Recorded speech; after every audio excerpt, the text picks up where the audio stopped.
Naging mas memorable ang nakalipas na birthday ni Dennis Padilla. Ito ay dahil sa kanyang mga anak, sina Julia at Leon, na naalala siyang batiin sa kanyang kaarawan.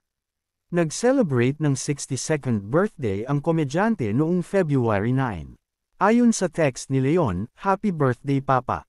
God bless always," kasama ang praying emoji. At ipinost nga ito ni Dennis at may caption na, "So happy for this message. Salamat anak. Love you Leon. Happy birthday pa. Hope you have a good day and year ahead.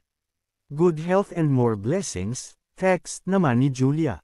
Caption naman ng komedyante, "Dear Huy. Tay for remember. Miss you anak. Love you." Halos pareho ang sagot niya sa dalawang anak, niyaya ang dalawa na mag-dinner soon. Wala pang screenshot post si Dennis kung ano ang sagot ng mga anak sa kanyang imbitasyon na dinner. Nauna nang inamin ni Dennis, sa finale interview, para sa walang matigas na pulis sa matinik na misis, kung saan natanong siya kung okay na ba sila ng mga anak niya. "Kasi gumawa naman ako ng greeting, Merry Christmas, mga ganon. Tapos nag-record ako ng song para dun sa mga, nasa IG ko yun, eh. Nag-record ako ng song para sa mga bata, di ba? Wala, parang nag-e-expect, parang iniintay ko na reaction, ganon.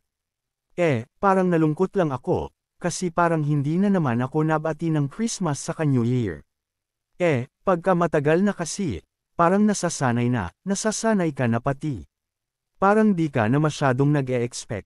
Pero there are times pagka mag-isa ako, o kaya nagda-drive ako, nalulungkot pa rin pala ako. At saka pag nag-iisa ka, yung parang sana maalala nila ako, di ba, mabati ng Christmas o New Year.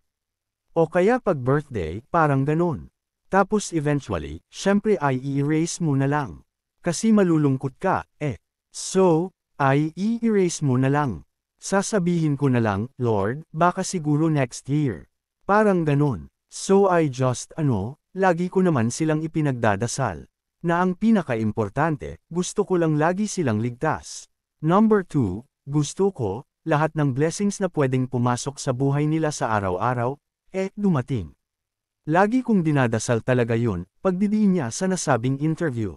Ngayon at least, bumawi ang dalawang anak sa ex-misis niyang si Marjorie Barreto.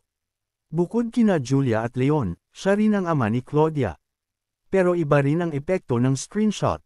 Kaya naman sari-sari ang reaction ng followers nilang mag-aama sa ginawa ni Dennis. Though more on pinupuli sina Julia at Leon at naiinis kay Dennis dahil dapat daw ay hindi na niya yun pinupost. Mas mabuti raw ginawa na lang niya itong pribadong bagay at hindi na nagagamit sa mga social media posting. Well, importante, may pag-asang maging maayos ang lahat sa kanila.